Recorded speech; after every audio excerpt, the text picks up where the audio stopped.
કરવામાં આવશે ને એ પરેડમાં શૌર્ય જોવા મળશે, શક્તિ જોવા મળશે, જે આપણા દેશમાં આપણા સૈનિકો છે, જે માતૃભૂમિના સપૂતો છે, તેઓ દ્વારા દર્શાવવામાં આવશે અને સીધા દ્રશ્યો અમે આપને બતાવી રહ્યા છીએ. બાજીપુરા ખાતે રાજ્યકક્ષાના પ્રજાસત્તાક પર્વની ઉજવણી થઈ રહી છે, ધ્વજવંદન કરવામાં આવ્યું અને તે બાદ હવે તમામ જે ઉપસ્થિત મહાનુભાવો છે તેઓ દ્વારા હવે પરેડ પણ નિહાળવાના છે. ત્યારે સીધા દ્રશ્યો અમે આપને બતાવી રહ્યા છીએ. મુખ્યપ્રધાનની ઉપસ્થિતિ જોવા મળી રહી છે, ખાસ કરીને પ્રજાસત્તાક પર્વમાં કે જ્યાં સાંસ્કૃતિક કાર્યક્રમોની રજૂઆત તો થાય છે, પરંતુ આપણા ભારતમાં કયા કયા વિકાસના કાર્યો થયા છે, કઈ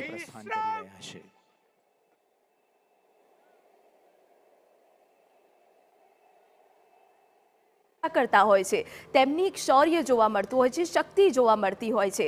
અને આજે જ્યારે તેઓ રક્ષા કરે છે ત્યારે શૌર્ય શક્તિના રૂપે ભારત દેશ કેટલો આગળ પહોંચ્યો છે તેની ઝાંખી પણ જોવા મળતી હોય છે, શિસ્તનું પાલન થતું હોય છે. ત્યારે આ સીધા દ્રશ્યો અમે આપને બતાવી રહ્યા છીએ કે જ્યાં રાષ્ટ્રધ્વજને સલામી બાદ પરેડનું આયોજન છે, જે થોડી વારમાં હવે શરૂ થવાનું છે.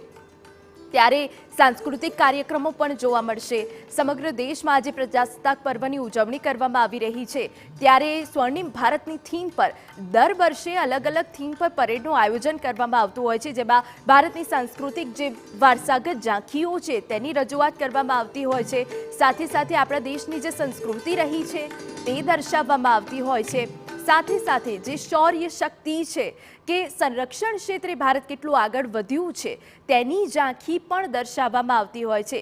ત્યારે સૌ કોઈને અભિવાદન ઝીલી રહ્યા છે રાજ્યપાલ અને મુખ્યપ્રધાન, કે જેઓ જે મહાનુભાવો ઉપસ્થિત રહ્યા છે તેઓનું અભિવાદન ઝીલી રહ્યા છે. અને થોડીક જ વારમાં હવે પરેડની શરૂઆત થશે. જો કે પરેડ નિહાળવા માટે મોટી સંખ્યામાં લોકો ઉમટી પડ્યા છે, વિદ્યાર્થીઓ જોવા મળી રહ્યા છે. ખાસ કરીને જે પરેડમાં સાંસ્કૃતિક કાર્યક્રમોની ઝાંખી જોવા મળે છે, શૌર્ય શક્તિ જોવા મળે છે, વિદ્યાર્થીઓની આગામી પેઢી માટે ખૂબ જ મદદરૂપ બને છે કે આપણું ભારત હવે ક્યાં પહોંચ્યું છે.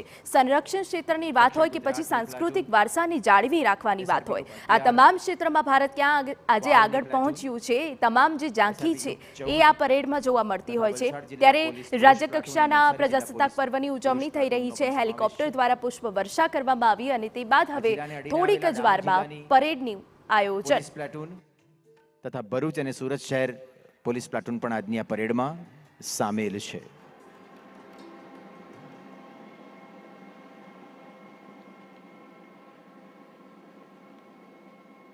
ત્રેવીસ જેટલી વિવિધ પ્લાટૂન્સ, જેમાં પાઇપબેન્ડ પ્લાટૂન, શ્વાન દળ અને અશ્વદળનો પણ સમાવેશ થાય છે. એવી આ બધી જ પ્લાટૂનના નિરીક્ષણ માટે માનનીય રાજ્યપાલ શ્રી અને માનનીય મુખ્યમંત્રી શ્રી આગળ વધી રહ્યા છે. એક પછી એક પ્લાટૂનનું તેઓ નિરીક્ષણ કરતા સમગ્ર પરેડનું નિરીક્ષણ કરશે અને તત્પશ્ચાત સલામીમેન તરફ પુનઃ તેમનું આગમન થશે અને શરૂ થશે પરેડ માર્ચ પાસ્ટ.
આપણા સૌના હરખને હૈયામાં લઈ હિન્દુસ્તાન હરખી રહ્યું છે. આ શૌર્ય પર્વને ઉજવવા આપણને સૌને તો જ્યાં આચાર્ય દેવવ્રત અને મુખ્યપ્રધાન તમામ લોકોનું જે મહાનુભાવ ઉપસ્થિત છે તેમનું અભિવાદન ઝીલી રહ્યા છે. આ વખતે 76માં પ્રજાસત્તાક પર્વની જે પરેડ યોજાવાની છે તેની થીમ સ્વર્ણિમ ભારત વિરાસત અને વિકાસની છે અને આ થીમમાં તમામની ઝાંખી જોવા મળશે. વિરાસતની ઝાંખી જોવા મળશે, વિકાસની ઝાંખી જોવા મળશે. સ્વર્ણિમ ભારતમાં કયા કયા મહત્વના મુદ્દાઓ છે, કયા કયા મહત્વના નિર્ણયો લેવામાં આવ્યા છે તેની ઝાંખી જોવા મળવાની છે. ત્યારે રાષ્ટ્રધ્વજને સલામી આપ્યા બાદ તમામ જે મહાનુભાવો ઉપસ્થિત છે તેમનું અભિવાદન રાજ્યપાલ આચાર્ય દેવવ્રત અને મુખ્યપ્રધાન ભૂપેન્દ્ર પટેલ કે જેઓ ઝીલી રહ્યા છે અને થોડીક જ વારમાં હવે રાજ્ય કક્ષાના જે પ્રજાસત્તાક પર્વ છે કે જેમાં પરેડનું આયોજન કરવામાં આવ્યું છે એ પરેડની શરૂઆત થવાની છે. ત્યારે આપને જણાવી દઈએ કે જ્યાં તાપીના બાજીપુરા ખાતે રાજ્ય કક્ષાના પર્વની ઉજવણી થઈ રહી છે.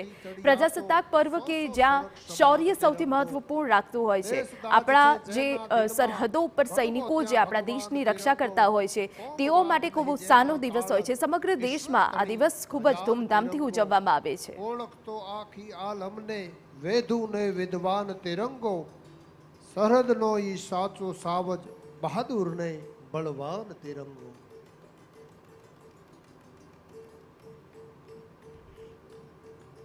એવા આપણા ત્રિરંગાની આન બાન અને શાનને ઉજાગર કરતો આજનો આ અવસર એટલે 76મું પ્રજાસત્તાક પર્વ